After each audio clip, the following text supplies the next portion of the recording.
इस वक्त हम एक ऐसी अनआइडेंटिफाइड अज्ञात लोकेशन पर हैं जो श्रीनगर उरी मेन रोड है, उससे कुछ किलोमीटर नीचे उतरने के बाद ये हिस्सा जहां इस वक्त हमारी गाड़ी मौजूद है। और जैसा हमने कहा कि हम इसके आसपास के जो गांव हैं, जो रिहायशी इलाके हैं, उसके नाम डिस्क्लोज नहीं करेंगे सुरक्षा की दृष्टि से। हमारे साथ अनीस जरगर साहब भी होंगे जो वियॉन के कॉरेस्पॉन्डेंट हैं। और रविवार सुबह जब ये घटना हुई, जब जिस वक्त ये फिदाइन हमला हुआ, उस वक्त से लेके और अब तक लगातार तमाम टॉप ऑफिशियल्स जो श्रीनगर में मौजूद हैं उनसे लगातार बातचीत कर रहे हैं। और इन्वेस्टिगेशन की जो लाइन है इस पूरे केस में, उसके बारे में भी बहुत सारी चीज़ें इनको पता है। अनीस, बहुत बहुत स्वागत आपका। और मैं सबसे पहले तो आपसे ये पूछना चाहूँगा, आप लगातार बात कर रहे हैं, तमाम अधिकारियों से बात कर रहे हैं, चाहे वो पैरामिलिट्री फोर्सेस के हों, आर्मी के हों। एक अहम सवाल जो सबसे पहले मन में आता है वो ये कि उरी को ही क्यों चुना गया इस हमले के लिए।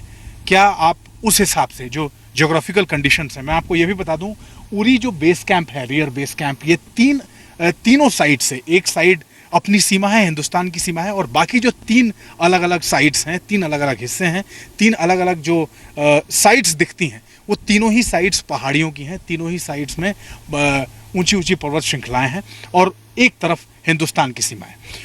अनीस, क्या वजह है, उरी को ही क्यों चुना गया? अधिकारी इस लाइन पे भी इन्वेस्टिगेशन कर रहे हैं कि आखिरकार उरी को ही बहुत स्ट्रैटेजिकली चुना गया हमले के लिए।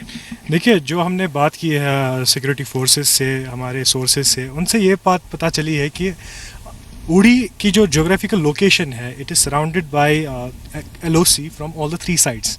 तो तीनों साइड से इसके LOC मिल जाती है और ये पाकिस्तान के साइड के साथ मिल जाती है। तो इसकी एक स्ट्रेटेजिक लोकेशन है, इसकी एक स्ट्रेटेजिक पोजीशन है। तो अगर इन्फिल्ट्रेटर्स, अगर ये हमलावर किसी भी रोड से आ सकते हैं, तो अगर इनको बीच में इंटरसेप्ट किया जा सकता है, सिक्योरिटी फोर्सेस ने इनको अगर इंटरसेप्ट किया, तो ये कोई और रास्ता भी चुन सकते हैं। तो they have their alternative routes as well. There are alternative routes as well. ये एक लोकेशन, एक साइड से तो इस रेयर कैंप के 6 किलोमीटर दूर पे LOC है, दूसरे साइड से 20 किलोमीटर की दूरी पे है, तीसरे साइड से उससे थोड़ी दूर है, लेकिन तीनों साइड से इसके इर्द गिर्द LOC है।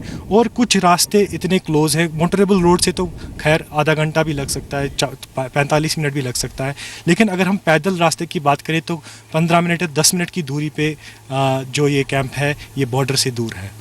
अनीस, मैं एक चीज़ और आपसे कहना चाहूँगा। हमने लोगों से ये कहा है, दर्शकों से भी कहा है, और हम एक जिम्मेदारी के तहत लोकेशंस और लोकेशन के नाम जो आसपास के गांव हैं उसको डिस्क्लोज नहीं करना चाहते।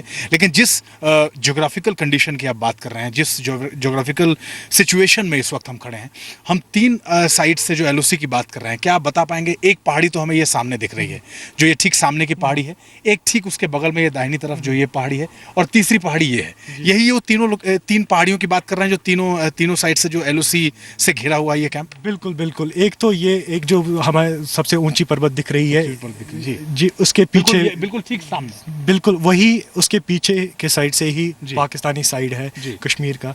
दूसरे साइड से भी पाकिस्तानी, और तीसरे साइड से पुंछ वाला एरिया आता है। वो थोड़ी दूर है, तकरीबन 45-50 किलोमीटर के दूर पैदल रास्ते से, लेकिन वहाँ से भी अगर हम देखें तो एक इन्फिल्ट्रेशन रिसेंटली हुई है।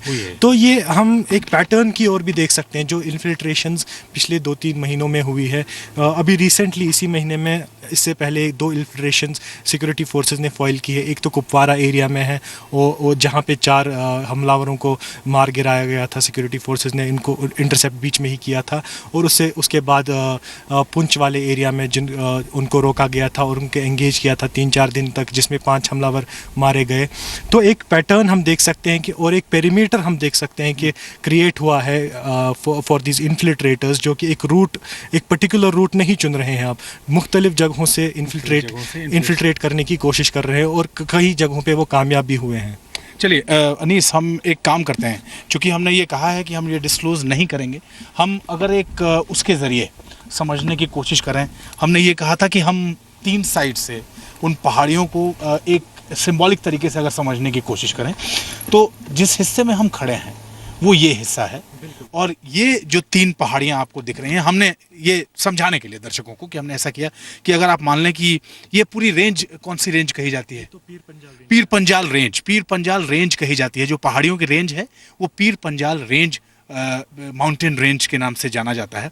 और मान लीजिए, फर्ज कीजिए कि अगर हम हिंदुस्तान की सीमा में इस जगह पे खड़े हैं और उरी इसके आसपास कहीं है, तो ये वो तीनों पहाड़ियां हैं जिसके पीछे ये हिस्सा एलओसी का है। कि मैं सही कह रहा हूँ अनीस? बिल्कुल, ये ही एक नेचुरल बाउंड्री बन जाती है एलओसी की। जी। इसके उस पार से पाकिस्तानी साइड है, इस पार से यानी कि अगर इंडियन आप साइड इधर है। भी एलओसी के इधर भी जाएं, इस पहाड़ी के इस तरफ जाएं तो उस ये तरफ एलओसी जाएं, है, LOC है। इस पहाड़ी के इस तरफ जाएं तो हाँ। एलओसी है, और इस पहाड़ी के इस तरफ जाएं हाँ। तो एलओसी है। और कुछ एरियाज मोटरेबल हैं इनमें, जिसमें पीछे से सलामाबाद भी आता है, जहाँ से ट्रेड वगैरह होता है between two sides of Kashmir, चाहे वो हिंदुस्तानी कश्मीर हो या पाकिस्तानी कश्मीर हो, तो उनके बीच में जो ट्रेड है वो उसका भी एक पॉइंट आता है बीच में। तो उसके बाद भी एलओसी का एक बॉर्डर आता है, जो जिस रास्ते मुजफ्फराबाद की जो मुजफ्फराबाद रोड है, जिस रास्ते पे हम हैं उसके आगे से वहीं रास्ता मिलता है।